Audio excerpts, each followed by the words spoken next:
and welcome to Investors Hangout. This fortnightly interaction to help you learn and understand investments and saving issues is brought to you by Aditya Birla Sun Life Mutual Fund and Value Research. Now, are you curious about investing in a particular index?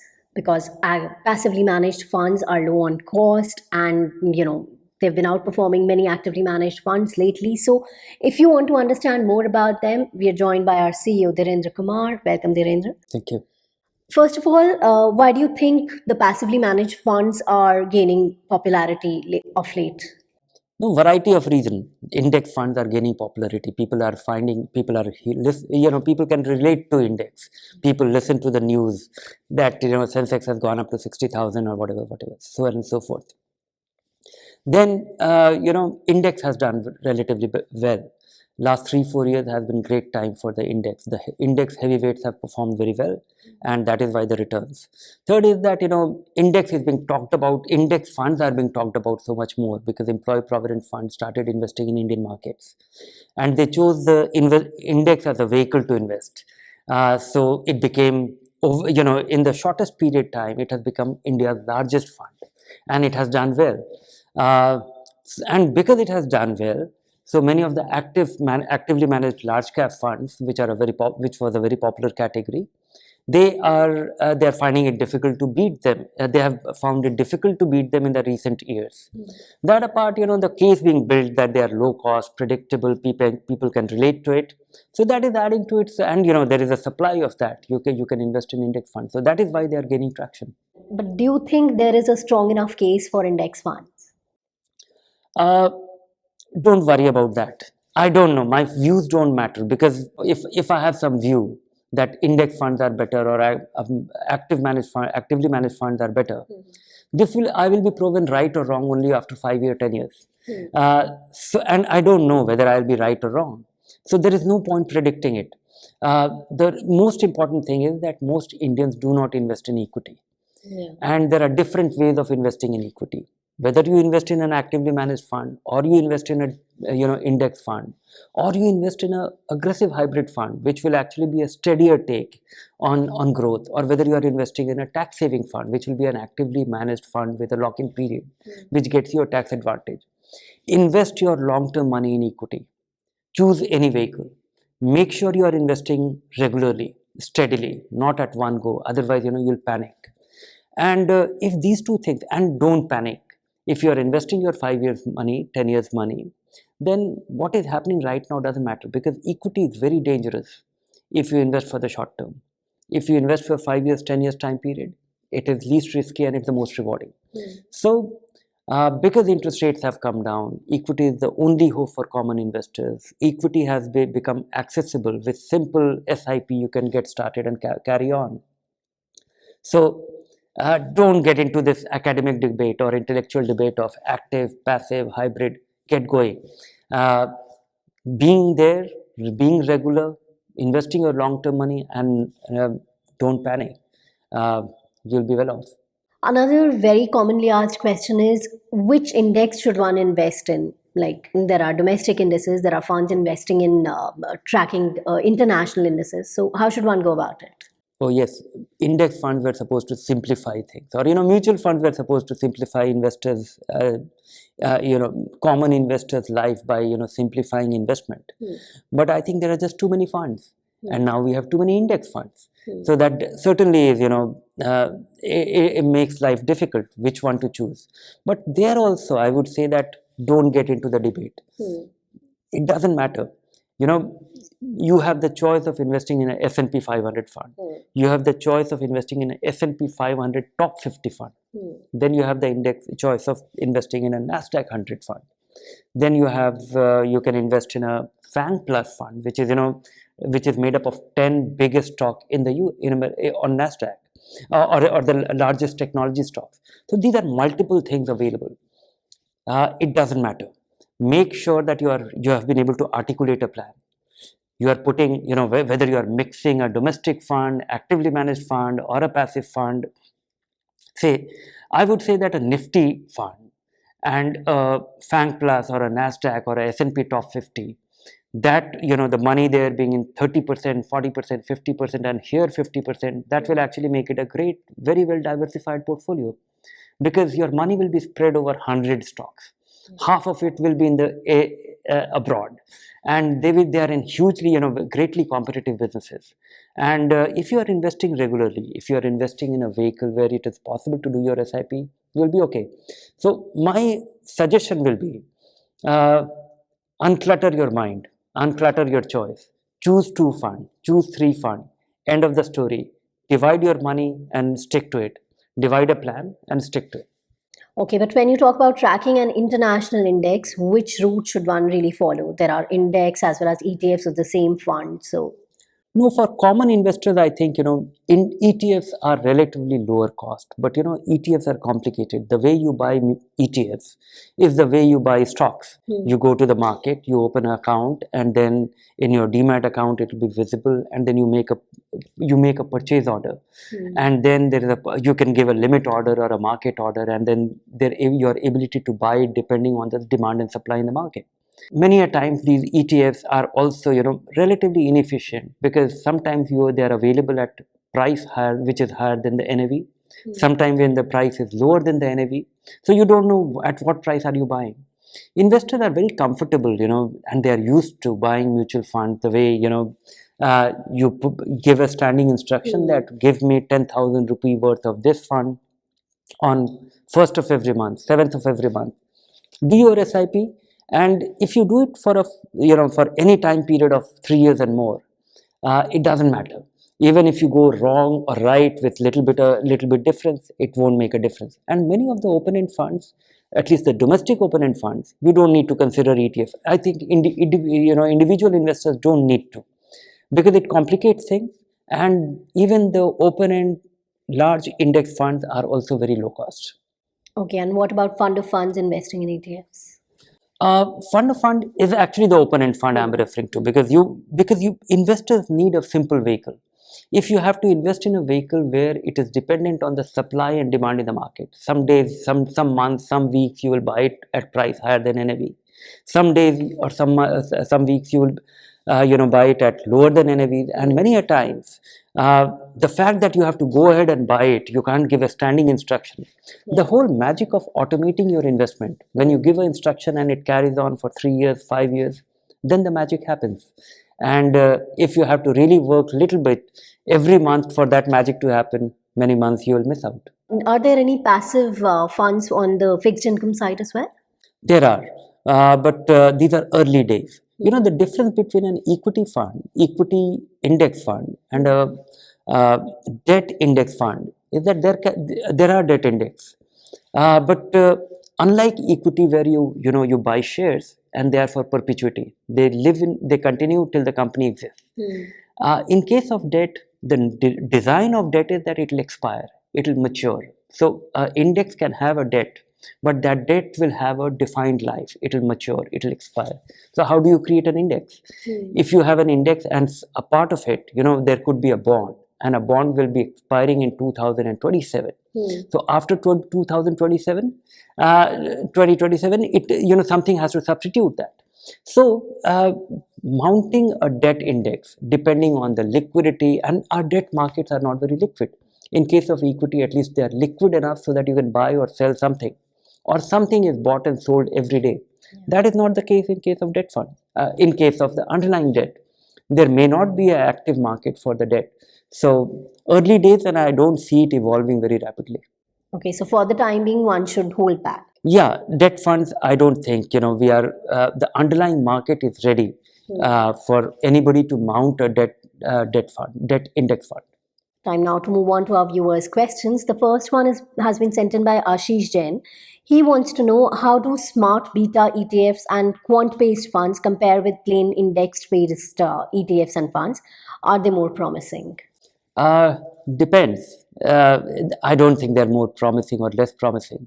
The whole charm of index is that it is low cost and it is predictable. You know what you are investing in.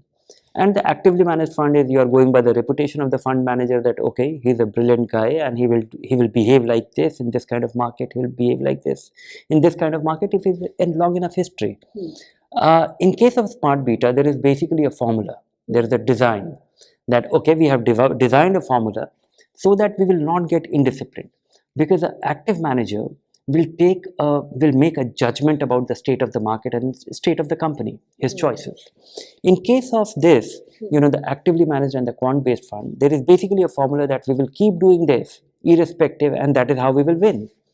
And we don't have a very strong case. I'm not a great believer of the backtesting of any model. So let's see. These are early days for the smart beta and the quant funds, and we have to wait for any fund, to form our views on a full market cycle, a phase of the market when it has fallen as well as risen, and then only we can say that okay, this works, but not yet. Okay, early days for them then. Ashok Kumar Bhatnagar asks, why is the NAV of different index funds tracking the same index different? Should it not be the same as as their composition is same? It's the same question, that why, 10 rupee or 100 rupee fund, why they're different. Because different funds started at different time. If there was a Sensex fund, which started in year 2000, and it started with 10 rupee, and another fund which started last year, and that also started with 10 rupee. So the one which started in, 2000, it would have gained in relation to the market thereon. So there the NAV will be 7 times, 8 times, depending on the number of times the Sensex is multiplied. So it doesn't matter. The NAV of an index fund doesn't matter. You have to see that the NAV of the fund after you have invested will grow exactly in proportion to the rise in the index. If Sensex from here goes up by 10% in next 6 months, your money will go up by 10% in any of the fund, whether the NAV is 10 rupee, 50 rupee or 100 rupee.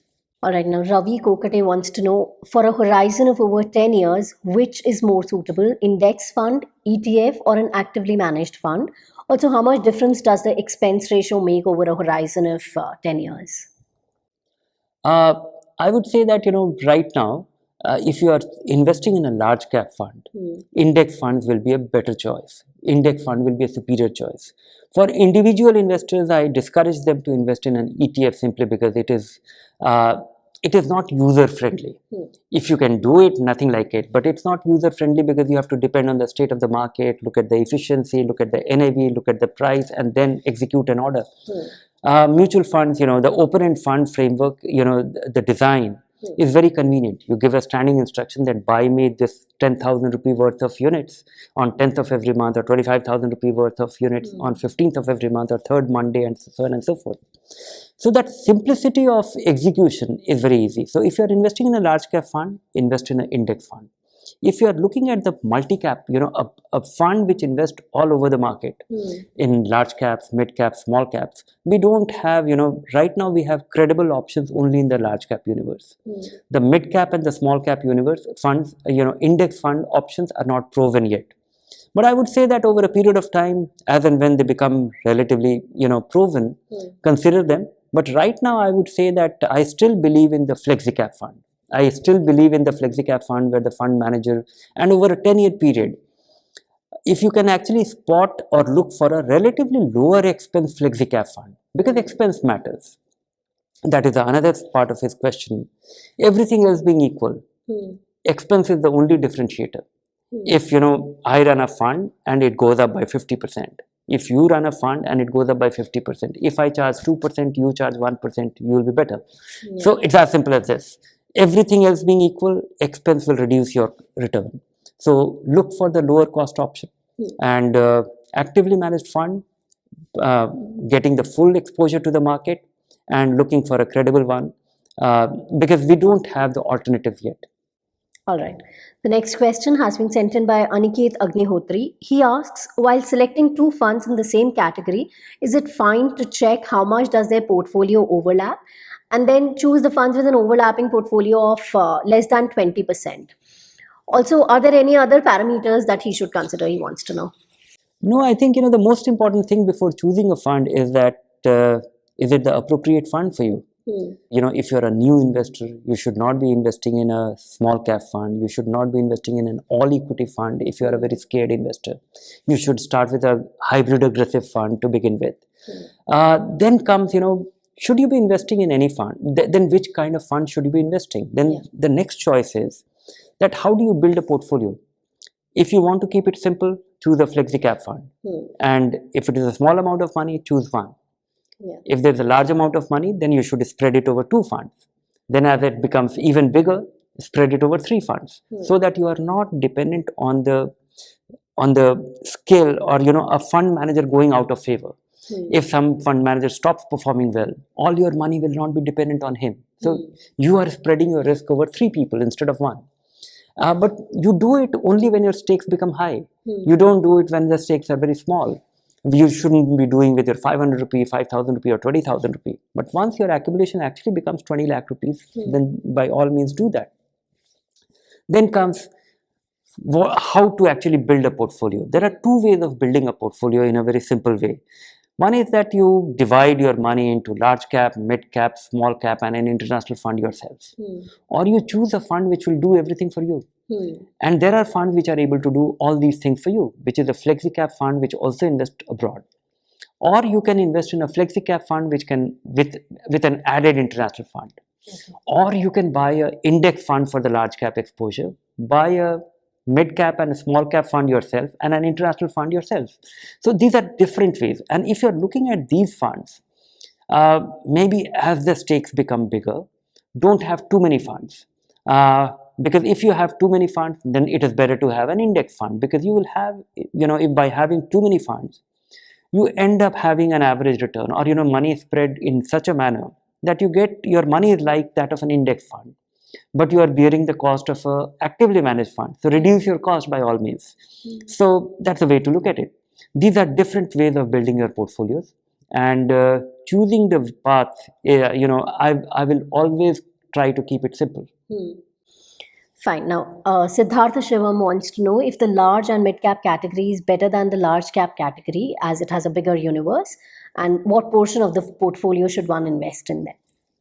I really don't have an answer to what part of one's portfolio, but the very reason that mutual funds were created to diversify your money, and investing in a large cap fund is not a great idea, or investing in a small cap fund is not a great idea, or investing in a multi cap fund, mid cap fund is not a great idea, because the whole idea of investing in a mutual fund is that you are able to diversify, and mid cap stocks or small cap stocks, when they do well, they really go ballistic. The large caps, they don't go ballistic. I don't really imagine that a Sensex will actually go up from 60,000 levels to 1,20,000 levels. But I can very well visualize that a small company, and many of them, over the next 5-10 years, they will actually go up by 5 times. And that is unthinkable in case of large companies. So that is what is reflected in, so that is why your money should be spread all over. But small companies and mid-sized companies are risky. When they go out of favor, they collapse, they disappear. So you should spread your money over larger number of companies there. So choose your funds wisely. Choose your fund in a manner that you have small cap exposure, mid cap exposure and large cap exposure. Large cap exposure, you can well go for the index fund, because the difference itself, because large cap funds are finding it very difficult to beat the index, also because they also have to invest in the same 100 stocks. That is what the law says. And then the index is getting you exposure to the 50 companies. So, and index is always lower cost, and the large cap fund is 2% expense. So, or 2% or 1.5% or 1.75% or 1%. So this 1% differential return, if an actively managed fund gives you 1%, earns more, 1% more return, it will be able to match index. So they have the natural advantage. But for the other ones, I would still go for the actively managed fund. But mix them up yourself, or choose a fund which is all mixed up nicely. It's pre-mixed fund, so to say. Now, YVR Vijay asks, is it fine to invest more than 1.5 lakh rupees in ELSS? There's no restriction. There is no legal restriction. And I would think that, I don't see any difference between an ELSS fund or a flexi cap fund. We have tried to look at it. Initially I had an impression that ELSS will have a greater advantage, because the fund manager gets that money for 3 years and he doesn't have to worry about it. But it is not translating into any meaningful return. Sometime for some fund it works, for some time it doesn't work. So why unnecessarily lock in your money? Because if a fund actually goes bad, or a fund manager disappears, or he stops functioning, you will at least be at liberty to move your money. So the lock-in is, but you can well invest in an ELSS fund, because this is the minimum time period. The 3 year, one should always be looking at more than 5 years, 7 year time frame when investing in equity. So that 3 year lock-in period is not a disadvantage. There is no legal restriction. But and if you're unable to, if you find a ELSS very attractive, by all means invest. Okay. How can one identify the best mutual fund? Asks Anisha Dev. Uh, in a very shameless way, I'll say that come to Value Research and learn it there how to find one.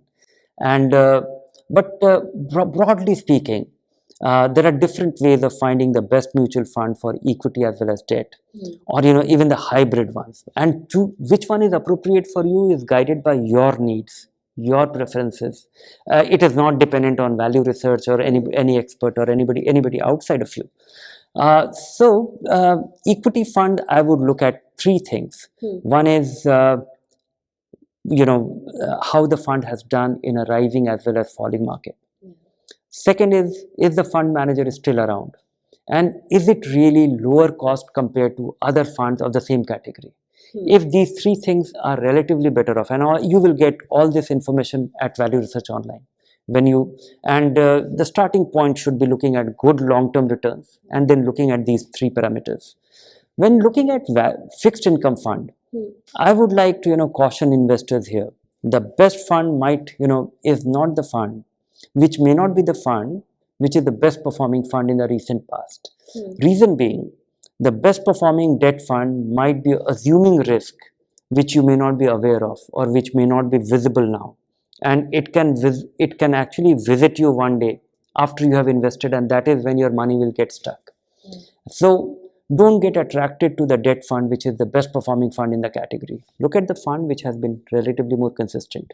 Look at the quality of the portfolio, which is reflected in the credit rating of the underlying investments. All the bonds in which the fund has invested, the credit rating is available on Value Research Online for each and every debt fund. And look at the maturity of the portfolio, how sensitive it is to interest rate risk. But it is very difficult to guess, because these funds can actually change colors over time, and they can change colors very quickly. If a fund has a maturity of 6 months, and that is the time when you invested, and next month you can actually see that the maturity has gone up to 4 years, just by investing a certain part, or taking, because these underlying investments might be very liquid, and their money can be very mobile. So very difficult to guess, but I would say that choose the right category of debt fund, and look at the credit quality. That is one thing about which you can be assured of. All right, next question has been sent in by Archana Savitri, and she wants to know why do women prefer gold as an investment, how safe it is, and how good is gold as an investment? They find it, they find gold attractive simply because they can also show off, and they can own it. It is something physical, and also there is a tradition to it. It is part of our festivities, it is part of our culture, and there is some history to it. At least in the among Hindus, the girl goes away, and she doesn't carry the wealth. So that's also referred as the Sridhan. So there's a lot of history to it, and this is the only it has been able to preserve its value over the last thousands of years. You don't have anything else, which is only land will be there, but the context of land changes over time. So this is something which which has been able to preserve its value. Also, you look at it in the historical way. If there were two families at the time of partition in Pakistan, and they were migrating, and one had gold which they were able to carry, and the other had land which they had to leave back. So it being a store of value which you can carry with yourselves makes a huge difference. So these are the historical tenets. But in the modern world in which we live in, where everything is digitized, and you can move your money from one bank to another, make all your 50 rupee payment, and keep a 5 crore rupee deposits, move your money, with 2 clicks you can actually move your money and invest in the top 50 companies of the world while sitting in India. So in this modern connected world, I think the most productive asset is equity or fixed income. Fixed income is the debt, the bonds, or the fixed deposits where you are lending money, and the equity is when you become a owner. This is a store of value, and so I would look at gold as a consumption. Gold as a consumption because it is not gold; it is ornaments. And look at the trading cost of ornament. The making charges and the transaction charges could well be ranging between 10 to 20%, depending on the honesty of the jeweler. So it could well be 20%. Imagine you are investing a lakh of rupees and you are actually getting only 80,000 rupee worth of gold. So, but we don't notice it because we feel happy when we are buying it. And we think that, over time the price will appreciate and it will still be able to, and I think it has been able to. It turns out to be a store of value, but it's not a great investment. It has been also, it has not been very stable of late. Last 5-7 years, or maybe I would say that 10 years, 10-15 years, ever since the financialization of gold happened, ever since the gold ETF became possible, ever since the gold derivative became possible, people have been, it has become very volatile. During the last 5 years, you will come across 1 year when the gold has gone down in value. Some other time when it has gone up in value. It has become dramatically, it goes up and down like any other asset class. It wasn't like that many years back, 10-15 years back. It used to go up a little bit, but only go up, no longer. So that is the changed character of the gold. So don't look at it as an investment. Have something which, to an extent that you can enjoy. Have something which you can actually change it in a couple of years whenever the style changes, and have your mutual fund, have your equity portfolio, have your bonds and deposits. Well, today's last question has been sent in by SK Sharma. He wants to know if mutual funds are required to pay taxes on the dividend received from the companies they are invested in, and what is the reason for that? No, mutual funds do not pay taxes. In fact, last 2 years back, before that it used to be. But it was not unique to mutual fund. In fact, there was a dividend distribution tax, which was levied on all dividends paid by companies to all investors, whether it be individual investors or mutual fund. So if I hold a company's stock and it is giving some dividend, the dividend distribution tax will be deducted by the company and deposited. And my dividend in my hand will be tax-free. Likewise for mutual fund. Now it has changed. Mutual funds get all the dividends and there is no dividend distribution tax. And they don't even, mutual funds is a tax-free entity. Mutual funds don't even pay long-term capital gains or short-term capital gains. In fact, that is one of the biggest advantages of investing in a mutual fund. If you invest in a stock portfolio yourself, and depending on the transactions, if you sell something very quickly, which is less than 1 year old, you'll be liable for short-term capital gains. The money which you hold it for 1 year and more will be liable for long-term capital gains. Not in case of mutual funds. Mutual funds don't pay any taxes. All the taxes are paid by the investors depending on his holding period in his hands. So if you hold a debt fund for 3 years, it will be treated as long-term capital gains and it will be taxed at marginal rate. Not at your marginal rate, but after indexation, 20% of the gains will be taxed. Before 3 years, it will be taxed at your marginal rate. In case of equity, less than 1 year, the tax is, short-term capital gains tax is 15%. For holding of 1 year and more, the long-term capital gains tax of 10%. So now investors pay all the taxes, not mutual fund. Okay, well, with that, it's a wrap on this episode. Thank you, Dhirendra. Thank you. Thank you to all our viewers. Do keep sending us your questions and keep watching this space for more information. If you like the show, do subscribe to our YouTube channel. Thanks for watching. Bye for now.